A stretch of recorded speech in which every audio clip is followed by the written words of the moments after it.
Rodez, un homme a été attaqué à coups de couteau.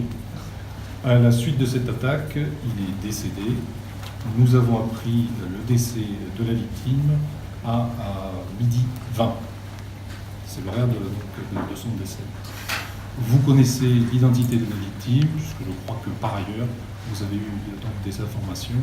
Il s'agit donc du directeur général adjoint des services à la commune de Rodez, qui était chargé, entre autres, des questions de sécurité, et donc c'était lui donc, le supérieur hiérarchique direct de ce qui est police municipale. Le mobile est encore inconnu. Il y aura certainement des pistes. Une personne a été interpellée dans les minutes qui ont suivi donc, les faits. Personne qui bénéficie de la présomption d'innocence, bien évidemment, donc qui est en train d'être expliquée. Raison pour laquelle, sur ces motivations, je ne pourrais pas vous en dire davantage, puisque je ne le sais pas, son audition est en cours. Bien. Les coups portés sont des coups, semble-t-il, à l'aide d'un couteau, en tout cas d'une arme blanche, plus précisément, plusieurs coups vraisemblablement, selon des premiers témoignages que nous avons pu recueillir. L'auteur présumé des faits, qui a pu être interpellé donc assez rapidement, semble-t-il, est une personne âgée de 39 ans. C'est un homme âgé de 39 ans. Voilà à peu près ce que je peux vous dire pour le moment sur l'état de l'enquête. Une précision peut-être qui est susceptible de vous intéresser, c'est sur le cadre procédural, bien évidemment.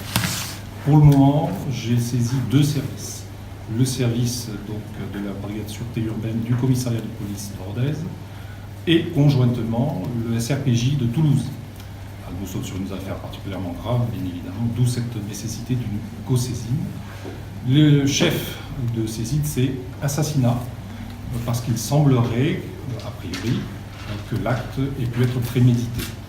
Raison pour laquelle, donc, cette qualification criminelle d'assassinat, nous verrons si cette qualification prospère ou pas. Pour le moment, c'est toujours donc, le parquet de Rodez qui dirige l'enquête. Le parquet de Montpellier sera amené forcément à un moment ou à un autre à prendre la suite dans le cadre d'une ouverture de l'information criminelle qui probablement aura lieu demain.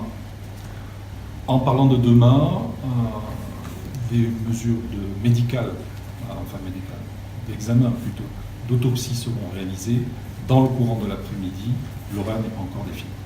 Est-ce qu'on sait un peu plus sur le profil de l'agresseur? Est-ce qu'il vivait à Rodez? Est-ce qu'il avait un domicile? De ce que je sais, alors l'agresseur, si c'est bien celui dont on parle, en tout cas la personne qui est en garde à vue est quelqu'un qui réside depuis quelque temps sur la commune de Rodez, effectivement, son âge je vous l'ai indiqué, mais je n'en sais pas davantage, sur sa personnalité en tout cas. Est-ce qu'il a reconnu les faits? Je vous indiquais qu'il est en train d'être entendu.